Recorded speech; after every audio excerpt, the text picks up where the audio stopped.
were talking to some of the guys the last couple of days about the downfield blocking. Can you take us back to that the Berlin run? I mean, I saw like Tyler was breaking off even before you even got out of the trash there. Like, what did you see when you saw that? I kind of had a two-man, kind of almost police escort with AP and Tyler, but that's how those runs happen. Like you said, Tyler broke off before I even got into full stride. I mean, he seen that I was coming out of the run, and then he started just taking off looking for work downfield. That goes back to something I mentioned earlier, is just guys playing unselfishly and understanding that doing that will ultimately lead to a big play. And same thing for the running backs. You know, if we have a fake or something in the flat, we're sprinting full speed, just maybe to pull one guy just 1 foot out of the passing lane so that Daniel can, deliver the ball downfield. So I think that's been a big part of our success this year. We've noticed, like with Pitt and AP being great blockers, do you think that's the way it is with all receivers, or are you blessed to have a good dude who's a good blocker? There definitely have been stories of receivers who have not, played as hard as the receivers that we have. So I'm always thankful for the guys that we have, and I think that's a testament to the front office of how thoroughly they watch film and vet, like, hey, who are we going to bring in here? Are we going to get guys who are going to play all 4 downs, hard, and play for one another? What do you do on the bye week? Do you have a set routine you've gotten over the years, or is it different year to year? Yeah, you got to get a little work in, similar to what you would do if it was a normal week. To try and flush out some of that inflammation. But definitely on the back half of the bye week, you got to decompress.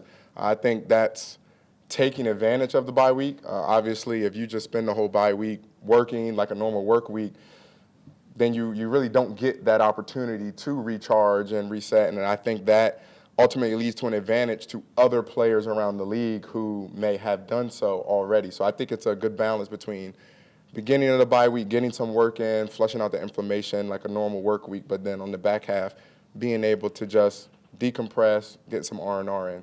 You mentioned it a little bit when we were in Berlin, but as a former track guy, did you have a greater appreciation for doing what you did at the stadium that Jesse Owens won the 4 gold medals, and we know what was going on at that time? Oh, no, definitely. I was telling a couple of my family members, it kind of feels like we kind of made history in that stadium as well, like almost we're a part of it. Of course, the magnitude of that was way different, but it just feels awesome to be able to share that with them. Like, hey, we were in a historic stadium with an historic kind of history, and we had our own little piece of history there. Jonathan, I know you haven't played at Arrowhead, but what do you have to maybe be aware of going into that stadium this weekend? I mean, obviously they've mentioned the noise, the volume level there a ton, so that's going to be awesome though. I know that's going to be a challenge, but I mean, it's almost like in college when you have those big games in those loud stadiums and it's like 90+ thousand people there. I mean, it's exciting. But of course, at this level, you got to make sure that we're on our alignments and assignments. But communication is going to be key, especially with what I've heard of how it's a hostile environment. Is there anything you maybe learned about communicating with Daniel from that Pittsburgh game, which is also a pretty loud environment? That definitely was loud. And I think a lot of that goes into the beginning of the week. Hey, how are we going to handle kind of the crowd noise? How are we going to handle that environment? Come in with different cadences. Come in with, hey, let's see what the crowd noise is like. Maybe it might not be as loud. You never know. So you just want to have all scenarios under your belt throughout the week so that whatever you get on Sunday, you understand that we prepare for it throughout the week. This year, Carly's taken a different spotlight because of her becoming the principal owner, but you've been here for years. So what was it like before she stepped into, I guess, the big magnitude and things like that? Carly has always been very personable, always had a smile on her face, always speaking to a bunch of the players, asking their opinions, always learning. And I think you mentioned it's this bit of more of a spotlight now because obviously, the role that she's moved into at the forefront. But she's kind of been doing some of the same things, and we've all known Carly and gotten to know her over the years. But I just think it's just been a magnitude or a magnifying glass put on her because it's something different. But at the end of the day, that's why this organization is such a great organization. And you don't get the type of hospitality, you don't get the type of family atmosphere that you get here other places. It's from what I'm told. I haven't been anywhere else. How has she, I guess, build a relationship with you personally? Because a lot of guys in the locker room say, like, they go out of their way to make sure that I'm seen, I'm kind of felt and heard. So what's that been like for you? I mean, same thing, always. I mean, from day one, at the end of the day, even with Mr. Irsay still being here, I mean, you obviously want to put that effort in the forefront to say, show your appreciation, get to know them because they did a ton of research on you. So they know a ton about you. Of course, they'll get to know you more over the years. But you obviously want to get to know who their ownership is, what is their philosophy, things about them and their family.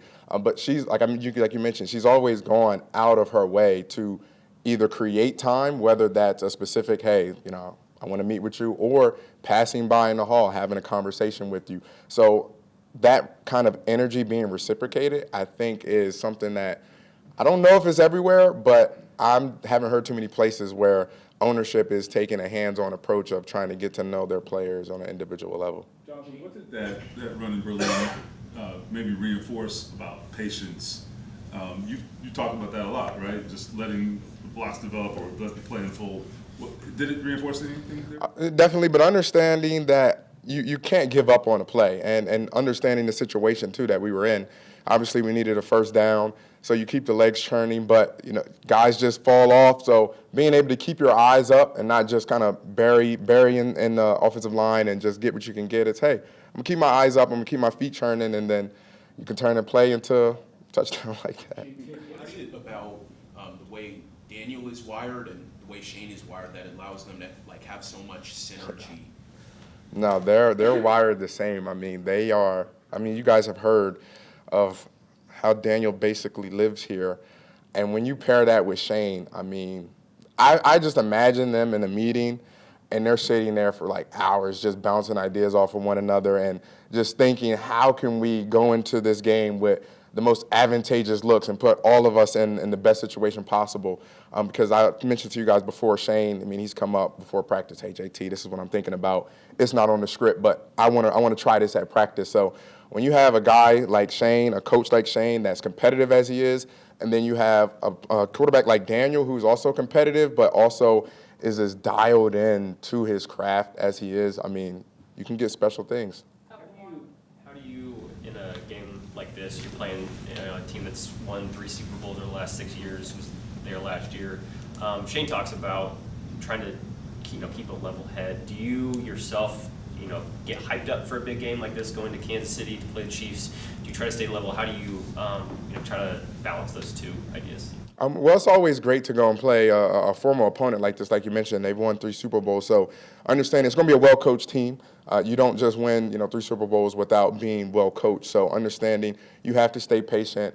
You'll have to be able to establish the line of scrimmage. You're going to have to be able to – it's going to be a 4-quarter game. It's going to be a 60-minute game. Obviously, like I just keep over-reiterating is you don't just win 3 Super Bowls without being talented, but also a well-coached team. So you can't get frustrated in games like this. You got to take it one play at a time, one snap at a time, playing at a high level every single snap. John's still a national sentiment that this Chiefs team is, though they are 5-5, a lot of folks kind of see them maybe even as the favorite in this game. You guys are 8-2. You guys have had the best offense in the league the entire year. Do you feel like this locker room might almost kind of embrace that underdog mentality of, look what we've done, and folks are still maybe not totally buying into the body of work that we've done? Definitely, and like I mentioned, a former opponent, so obviously a lot of people out there giving them probably the benefit of the doubt, understanding that they're going to continue to fight. They're not just going to lay down, and which we understand as well. But we know it's going to be a 4-quarter game. We're going to fight, scratch, and claw until that clock strikes 0. And like I mentioned, we have to play at a high level every single snap going into this hostile environment. Jonathan, you guys have seen a lot of pressures, a lot of blitzes this year, because I think teams realize that if they don't, you'll do what you do, Daniel Jones will do what he does. Is that sort of just life now? You just sort of have to know going into every game that teams are going to heat you up on purpose? Oh, definitely. And you understand, the more you keep winning, the more you keep having success, defenses and D coordinators are going to try to find different ways to get you guys off rhythm, behind schedule. So it's going to be on us to be able to handle that week to week, whatever the flavor of the game is, whatever they decide to bring, whatever they decide to do. We'll have to handle that with our alignment, assignment, and technique. Of course, the coaches will brainstorm each and every single week to put us in the best position, but then ultimately on Sunday, we have to execute. Thanks, John. Okay.